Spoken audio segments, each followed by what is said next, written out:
कुछ लोगों के लिए मैरी बोनापार्ट महिला कामुकता के बारे में अध्ययन करने वाली अग्रणी चेहरा थी, जबकि कुछ लोगों के लिए वो एक धनी महिला थी जिनका संपर्क उस वक्त के रसूखदार लोगों के साथ था। लेकिन सच ये है कि फ्रांस के पूर्व सम्राट नेपोलियन प्रथम की भतीजी और Duke of Edinburgh Prince Philip की चाची मैरी बोनापार्ट पर ज्यादातर इतिहासकारों की नजर नहीं गई। खुद राजकुमारी रही मैरी बोनापार्ट की दिलचस्पी सेक्स के दौरान महिलाओं में चरम सुख और उनके मानसिक स्थिति के विश्लेषण करने में थी। इसलिए वो एक छात्र बनी और समय आने पर उन्होंने सिगमंड फ्रॉयड को भी बचाया। लेकिन इस सब से पहले वो एक आजाद ख्याल वाली महिला थी।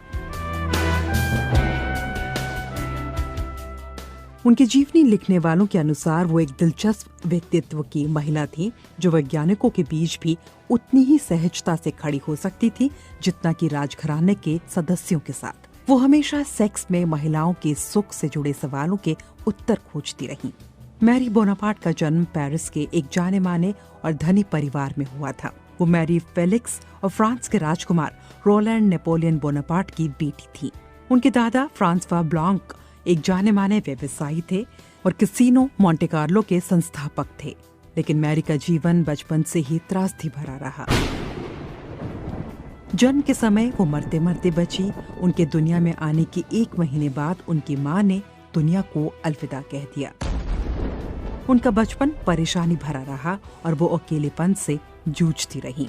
न उनके कोई दोस्त थे, न ही भाई बहन।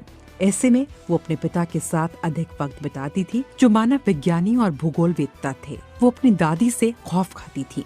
छोटी उम्र से ही वो विज्ञान, साहित्य और लेखन के साथ साथ और अपने शरीर से जुड़े कई सवाल पूछती रहती।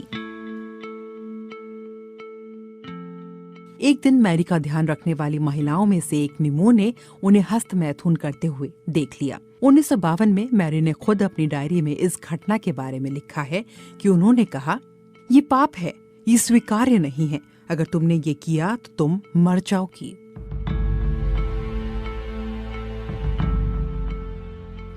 अपने लेख the theory of female sexuality of Marie Bonaparte, femininity and biology में नेली थॉम्पसन लिखती हैं, अपनी डायरी में बोनापार्ट ने दावा किया है कि 8 या 9 साल की उम्र में उन्होंने खुद से हस्तमैथुन करना छोड़ दिया, क्योंकि उन्हें मिमाओं की चेतावनी के बाद डर लगा कि कामुकता में आनंद खोजने में उनकी मौत हो जाएगी।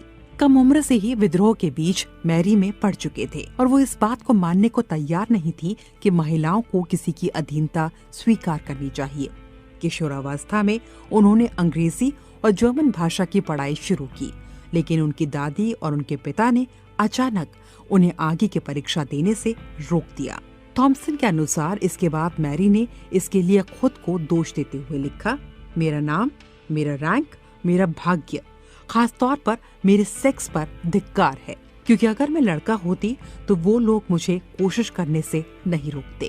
उस दौर में महिला और पुरुष को जेंडर के आधार पर नहीं बल्कि सेक्स के आधार पर देखा जाता था। 20 साल की उम्र में कदम रखने से पहले मैरी में सेक्स को लेकर अलग ख्याल थे। उस वक्त उनका अफेयर अपने पिता के एक सहायक के साथ था जो शादीशुदा थे। उनके लिए यह अफेयर एक तरह का स्कैंडल बन गया, जो ब्लैकमेलिंग और अपमान के साथ खत्म हुआ।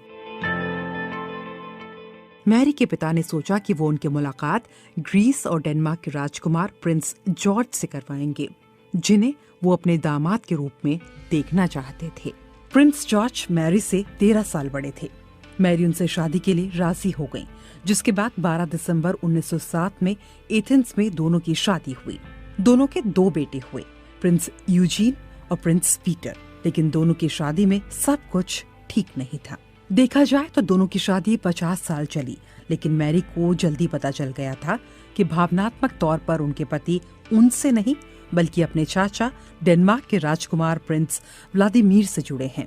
मैरी अब तक अपने प्रेम को खुद तलाशने को लेकर फैसला कर चुकी थी। उन्हें डर था कि उनका जीवन उदासीन न हो जाए।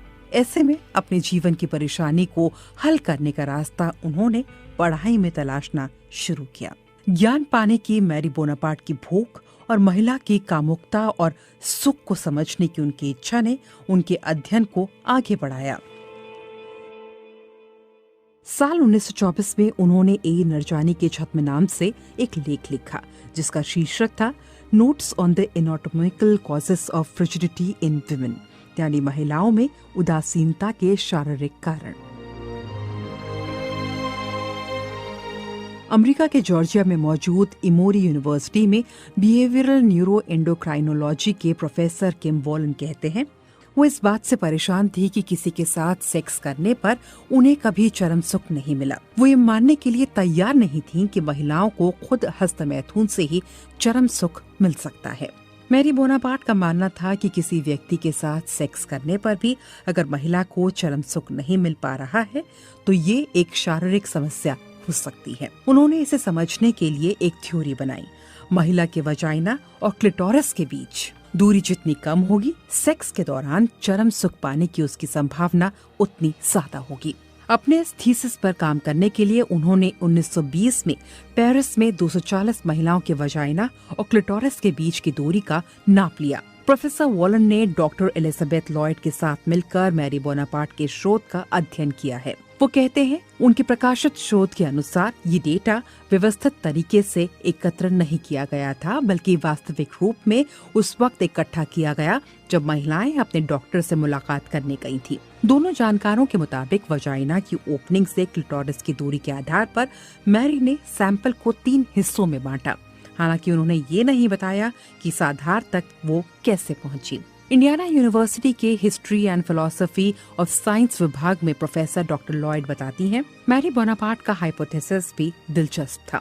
उन्होंने इस सिद्धांत को आगे बढ़ाया कि महिलाओं के शरीर की रचना अलग तरीके से हुई है और इस वजह से वो सेक्स के दौरान अलग अलग प्रतिक्रियाओं का अनुभव करती हैं। हालांकि वो कहती हैं कि मैरी ने अपनी थ्योरी में ज्यादातर जोर महिलाओं के शरीर की बनावट पर दिया है और मानसिक तौर पर महिलाओं की परिपक्वता को नजरअंदाज कर दिया है। महिलाओं के मानसिक तौर पर बीमार होने, उदासीन होने जैसे उस दौर के नकारात्मक शब्दों के प्रयोग जैसे पहलुओं को भी उन्होंने छोड़ दिया है। अपने हाइपोथेसिस के आधार पर मैरी ये मानने लगी थी कि अगर महिला अपना ऑपरेशन करवाकर वजाइना और क्लिटोरिस की दूरी कम कर ले तो उसे सेक्स के दौरान चरम सुख मिल सकता है। लेकिन ये दुर्भाग्यपूर्ण है कि इस मामले में वो पूरी तरह गलत साबित हुई। प्रोफेसर वॉलन बताते हैं, महिलाओं की सर्जरी आपदा से कम नहीं थी। कुछ महिलाओं में वहाँ सेंसेशन पूरी तरह खत्म हो गया, लेकिन मैरी को अपनी थ्योरी पर इतना भरोसा था कि उन्होंने खुद भी अपनी सर्जरी करवाई। हालांकि इससे उन्हें कोई लाभ नहीं मिला, लेकिन मैरी ने फिर भी हार नहीं मानी। उन्होंने एक बार नहीं बल्कि 3 बार अपनी सर्जरी करवाई। डॉक्टर लॉयड समझाती हैं, जब आप क्लिटोरिस के आसपास की नसें काट देते हैं तो वहां पर आपकी संवेदनशीलता अधिक नहीं होती, बल्कि इसका उल्टा हो जाता है क्योंकि आप कई अहम नसें काट देते हैं। वो कहती है, मैरी मानती थी कि किसी के साथ सेक्स के दौरान चरम सुख पाने के लिए महिलाओं के लिए सर्जरी ही एकमात्र रास्ता है। सिगमंड फ्रॉइड से गहरी दोस्ती। तमाम बातों के बावजूद मैरी बोनापार्ट ने हार नहीं मानी। उन्होंने यौन कुंठाओं और सेक्स में परेशानी से जुड़े अपने सवालों के उत्तर तलाशने जारी रखे। साल 1925 में वो एक चर्चित मनोविश्लेषक से मुलाकात करने के लिए वियना गई, जिनकी पेरिस के मेडिकल सर्कल में काफी चर्चा थी। ये थे सिगमंड फ्रॉइड। थॉम्सन अपने लेख में लिखती हैं, फ्रॉइड में उन्हें वो मिला जिसकी उन्हें तलाश थी।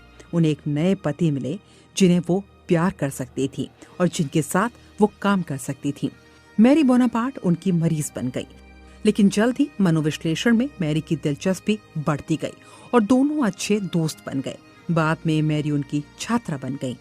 स्विट्जरलैंड की यूनिवर्सिटी ऑफ लुसेन में मनोविज्ञान के प्रोफेसर रेमी उमरॉक्स कहते हैं, वो फ्रांस की महिला थी जिन्होंने मनोविश्लेषण का अध्ययन किया और वो भी फ्रॉइड के साथ। वो कहते हैं, फ्रॉइड को भी उनके साथ वक्त बिताना अच्छा लगता था क्योंकि ना तो वो खतरनाक महिला थी और ना ही कोई अकादमिक।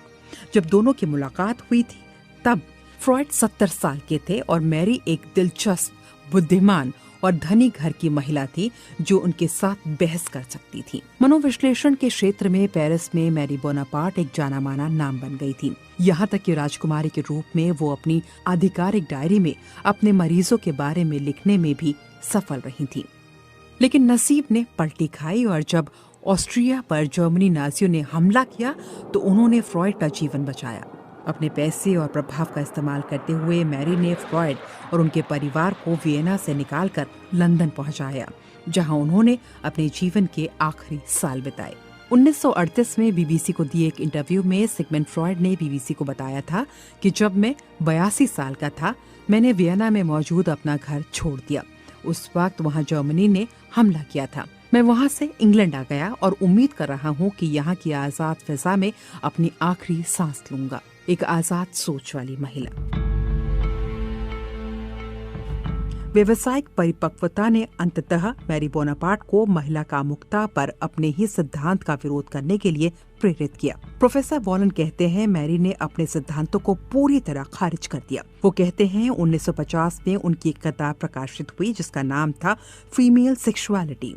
इसमें उन्होंने पहले किए गए अपने ही अध्ययन के सिद्धांतों को पूरी तरह खारिज कर दिया। वो कहते हैं, इसमें उन्होंने कहा कि सेक्स में महिलाओं के चरम सुख पाने का कोई नाता उनके शरीर की संरचना से नहीं होता। इसका नाता पूरी तरह से मनोवैज्ञानिक है।